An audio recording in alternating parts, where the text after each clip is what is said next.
Bab 7 Kapal Luar Angkasa Pertama, Blizzard Zero. Zhao Wan'er mengamati pesawat luar angkasa itu dari atas ke bawah dengan saksama.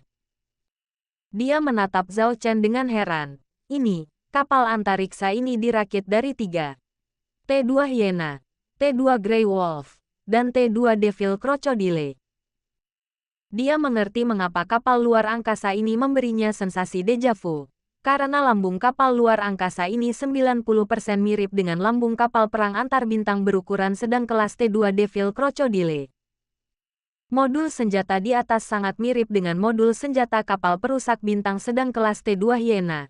Dan secara keseluruhan, kapal antariksa ini memiliki terlalu banyak karakteristik dari ketiga kapal antariksa tersebut. Ya, Zhao Chen mengakuinya dengan jujur. Masalah kapal penjelajah tempur antar bintang ringan kelas T3 Blizzard belum dapat diceritakan.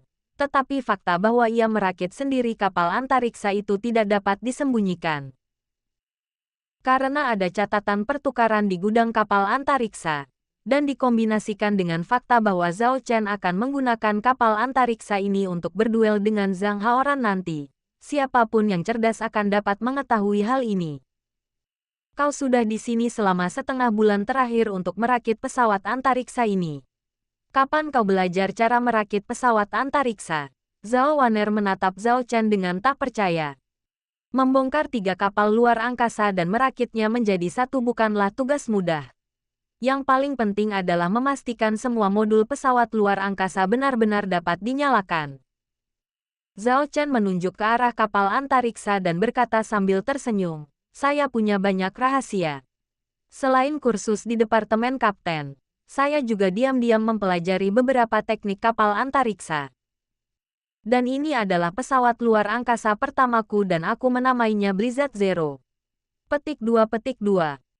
Karena ini adalah versi sederhana dari kapal penjelajah tempur antar bintang ringan kelas T3 Blizzard.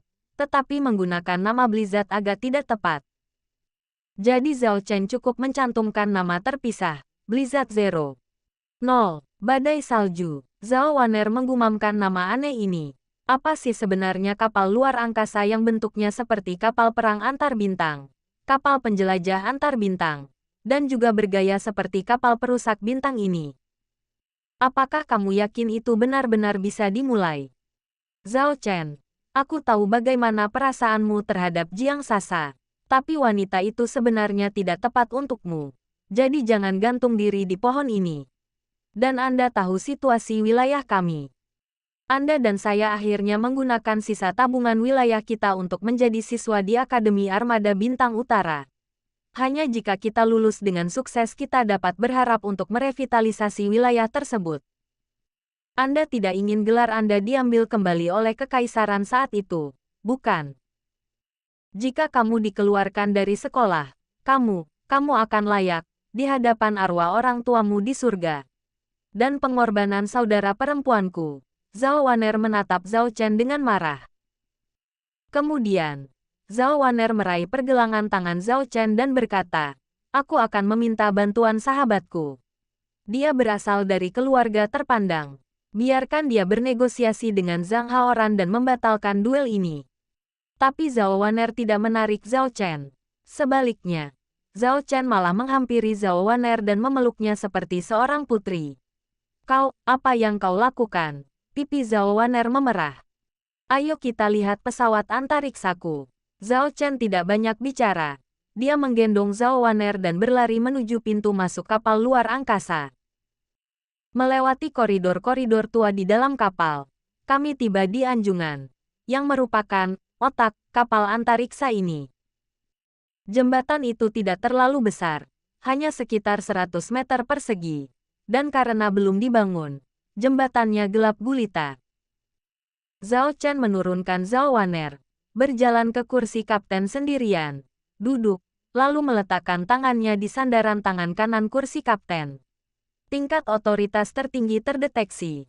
Awal identifikasi. Kapten Zhao Chen. Identifikasi selesai. Meja operasi kristal yang tergantung berdiri di depan Zhao Chen. Dan dia menekan beberapa tombol di atasnya. Starship sedang memulai. Sistem kendali utama pesawat antariksa diaktifkan. Sistem energi pesawat luar angkasa diaktifkan. 10%, 30%, 60%. Saat Zhao Chen secara resmi meluncurkan kapal antariksa, sistem pencahayaan anjungan mulai aktif dan seluruh anjungan menjadi terang. Kemudian, kapal besar ini mulai bangkit kembali. Sistem transmisi Starship sedang diuji secara otomatis. Pengujian selesai, berjalan dengan baik. Sistem persenjataan Starship sedang diuji secara otomatis. Uji coba selesai, berjalan dengan baik. Kapal luar angkasa, suara mekanis terdengar di anjungan. Kapal luar angkasa pertama milik Zhao Chen telah resmi dibangunkan. Semua modul fungsional pesawat antariksa beroperasi secara normal, dan energi pesawat antariksa yang tersisa adalah 19%. Zhao Chen melambaikan tinjunya dengan gembira. Sekalipun ia memiliki keterampilan, sejujurnya ia tidak dapat menjamin keberhasilan 100%. Tak disangka, berhasil pada percobaan pertama. Ini benar-benar dimulai. Zhao Waner tidak menduga hal ini. Bagaimana? Bukankah ini sangat bagus? Zhao Chen turun dari kursi kapten dan meletakkan tangannya langsung di bahu Zhao Waner, seperti seorang saudara. Meskipun keduanya adalah kakak beradik, tetapi karena Zhao Waner selalu bersikap luar biasa, mereka sebenarnya lebih seperti saudara kandung. Zhao Waner memutar matanya. Bahkan jika itu bisa diaktifkan, lalu kenapa? Bagaimana dengan efektivitas tempurnya? Apakah itu bisa digunakan dalam pertempuran yang sebenarnya? Ini semua masalah. Kudengar pesawat antariksa Zhang Haoran adalah pesawat antariksa T2. Apakah Anda yakin kapal perakitan Anda bisa menang? Jangan biarkan pertarungan berakhir sebelum dimulai. Petik 2. Kakak, kenapa kamu tidak percaya padaku? Jangan bicara tentang apakah pertarungan ini akan berakhir atau tidak. Dalam 10 menit, aku bisa menghancurkan pesawat luar angkasa T2 milik Zhang Haoran. Zhao Chen dengan percaya diri menyilangkan kedua jarinya dan membuat tanda salib. Cek, 10 menit. Kenapa aku tidak sadar sebelumnya kalau kamu suka sekali membanggakan diri? Zhao Waner melirik Zhao Chen dan sama sekali tidak percaya dengan apa yang dikatakan Zhao Chen. Lagi pula, kamu satu-satunya orang di kapal antariksa ini, bahkan bukan anggota kru. Bagaimana kamu bisa bertarung? Patah. Zhao Chen tiba-tiba bertepuk tangan. Matanya berbinar, bagaimana mungkin aku bisa melupakan ini? Tidak heran aku merasa ada yang kurang saat aku menyalakan pesawat antariksa tadi. Zhao Waner memegangi kepalanya, merasa sangat putus asa terhadap kakaknya. Lebih baik aku pergi dan berdiskusi dengan sahabatku bagaimana cara mengatasi masalah ini. Waner, menurutmu di mana kita bisa menemukan awak kapal paling cepat? Zhao Chen menatap adiknya dengan penuh semangat saat ini. Dia pandai memodifikasi dan membongkar kapal luar angkasa.